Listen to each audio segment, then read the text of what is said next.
Hello, my name is Eric Mitchell, and welcome to Community Taking Action, ABCD's program highlighting people and programs doing great things in and around Boston. Today, we are joined by Jake Kennedy, who's going to talk with us about Christmas in the City. Thank you for coming. Oh, thanks for having me. Christmas in the City, let's just start with what is it and what is its background and history? We're a nonprofit, and our goal is to help homeless children in the Boston area and homeless families get out of that sort of revolving door of homelessness. We've been doing it for 25 years, and I think we're proud of one unique situation that we decided to remain 100% volunteer. Basically started 25 years ago because my wife and I decided to see if we could find kids who needed presents. We called City Hall, and Mayor Flynn was the mayor, and he was very helpful. We found 165 children, and we said to people, can you cook some food? And Santa showed up, and every child sat on Santa's lap, and we came up with the idea, let's not just give these children presents, let's give them a present from their wish list. And they'll get a day like nothing before. I mean, they walk in on a red carpet with snow falling and the most beautiful decorations. They are descended upon by volunteers. They can have what we would think would be a holiday dinner, like turkey and cranberry sauce, or something more realistic like the kid might want, like chicken fingers and pizza. They can take their pick. And then even people like Tom Brady's hairstylist, Salon Pini, comes from Newbury Street, and they'll cut any child's hair for Christmas and any mother's hair. We have dentists show up, we have flu shots, we have advice from health professionals if the mothers want that. Meanwhile, that whole time is going on, the stage is alive. From a choir, which is beautiful, we have hip hop groups, so we have more groups that turn into a rock concert for a while. And no matter what we do, no matter what we put on stage, the kids are waiting for Santa. Santa has a tremendous surprise, and when he waves his hands, the back doors open to Winter Wonderland, and Winter Wonderland is this magical land that anything you could ever ask for. There's falling snow, red carpets, there's duck boats, there's fire engines you can climb on, there's moon bounces, climbing walls, basketball courts, soccer fields, there's a sleigh ride where a horse pulls you through with Dickinsonian type characters singing carols and throwing snowballs at you. And there are rides for the older kids like the Tilt-A-Whirl, there are carousels.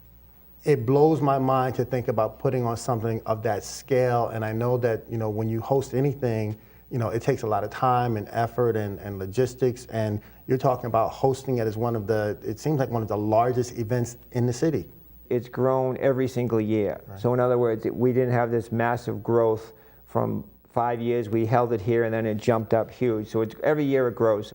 Myself, my wife, and every volunteer is so passionate about it. I mean, all you have to do, I think I was saying to you, if we want someone to get involved with it, all we have to do is have them take one step inside the room of the party and they're ours forever. Don Law, who heads up Live Nation, I mean, at the other place, we don't need a stage now. He would not only give us the stage, he would give us his whole production crew. Joe Corcoran, a businessman from Milton, gave us the Bayside for free. Right. I mean, that's like hundreds of thousands of dollars because we use it for the entire week. Did you ever envision that what started with trying to create values, for your children would evolve into something like this? No, never. I didn't know the need was so much. Right. I mean, if you told me we could find 4,000 children who needed Christmas presents, and then the next day we have another 8,000 to 10,000 children we get presents for